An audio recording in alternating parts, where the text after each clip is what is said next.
সেদিন বিকেলের মিষ্টি রোদ দেখে ইচ্ছে হলো যে সমুদ্রের পাড়ে কিছুক্ষণের জন্য বসে আসি, কিন্তু সমুদ্রের পাড় বলতে পতেঙ্গা বিচে যাওয়ার কোনো মুডই ছিল না, কারণ ওখানে খুব বেশি ক্রাউড থাকে। ক্রাউড এড়ানোর জন্য আমরা কোনো প্লেস খুঁজছিলাম। ঠিক সে সময় আমরা টিকটক স্ক্রল করার সময় ঠিক খুঁজে পেলাম এই প্লেসটি। যেই কথা সেই কাজ, সাথে সাথে আমরা রেডি হয়ে একদম বেরিয়ে পড়লাম যে আমরা এখানে চলে যাব।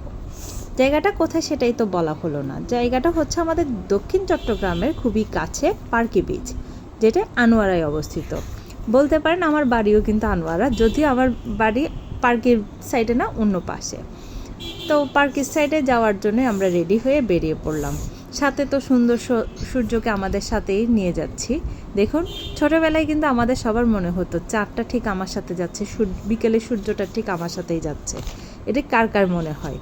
এটা কিন্তু আমার খুব বেশি মনে হতো। আমার মতো সিমিলার আমার মেয়েরও দেখলাম সেম কনসেপ্টটা আছে। এই তো সবাই মিলে খুব ভালোই লাগছিল, একসাথে যাচ্ছিলাম। বাট গাড়িতেও মাম্মাস ডিউটি অন, যেখানেই যাবো মাম্মাস ডিউটি অন, যেহেতু দুইটা টডলার।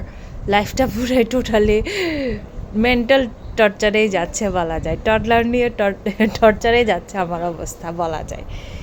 এখন যা হবে হোক, লাইফ তো যেখানে যেমন সেটাই এনজয় করা উচিত, যেহেতু লাইফটা এনজয় করতে পারলেই আরাম, না হলে যতই টর্চার নিয়ে থাকবো ততই টর্চারেই থাকবো।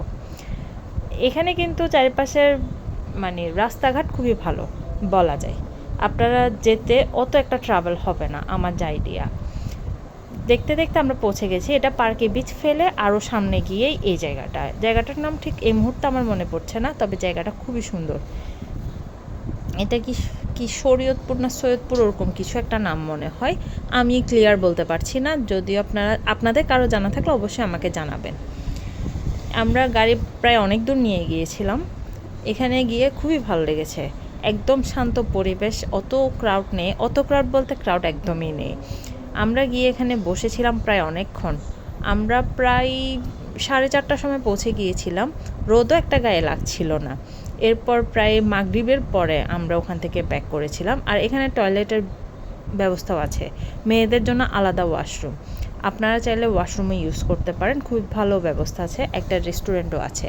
আর ছোটোখাটো যেগুলা পেঁয়াজও বিক্রি করে, যেগুলো নেভালের মতো, নেভাল তো এখন ভেঙে ফেলেছে, তো ওই টাইপের পেঁয়াজগুলো পাবেন আপনারা ওখানে। বা অনেকে দেখলাম পটলাক পার্টির মতো করছে, তারপর ছোট ছোট ডিশও নিয়ে এসেছে, অনেকে ওখান থেকে কিনে খাচ্ছে। আপনাদের যার যেটা সুবিধা। আর ওখান থেকে কিন্তু ভালো শিপ দেখা যায়, খারাপ না। আবার দূরে দূরে শিপ, যেগুলো আমরা সেন্ট মার্টিন যাওয়ার সময় বে ওয়াচের থেকে দেখেছিলাম, ওই টাইপের শিপগুলা। ঠিক আছে, বে ওয়াচে কার কার যাওয়া হয়েছে? আমি কিন্তু বে ওয়াচ করে সেন্ট মার্টিন গিয়েছিলাম। খুব ভালো একটা এক্সপিরিয়েন্স। যদিও আমি তখন ব্লগিং করতাম না, তাই আমার ভিডিও ওভাবে করা হয়নি। এটার এক্সপিরিয়েন্সটা কিন্তু অনেক ভালোই ছিল।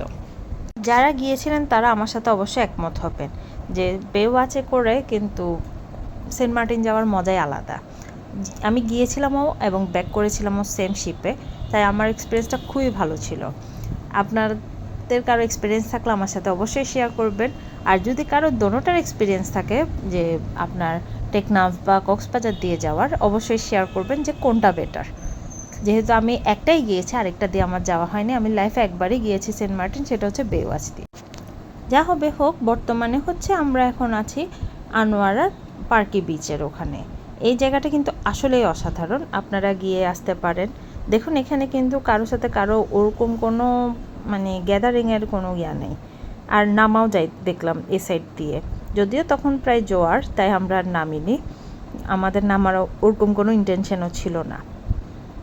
তবে পরিবেশটা আসলেই খুবই ঠান্ডা, একদম শান্ত পরিবেশ। কেউ যদি ওভাবে যেতে চান যে একদম পিসফুল প্লেস, তাহলে আপনারা যেতে পারেন, কারণ জায়গাটা খুবই ভালো লেগেছে। তবে সেফ কি সেফ না এটা আমি বলতে পারবো না, এটা হয়তো অন্য কেউ বলতে পারবে। আমি যেহেতু এই টাইপের কোনো আইডিয়া রাখি না, তাই আমার কোনো আইডিয়াও নেই সেফ কি সেফ না।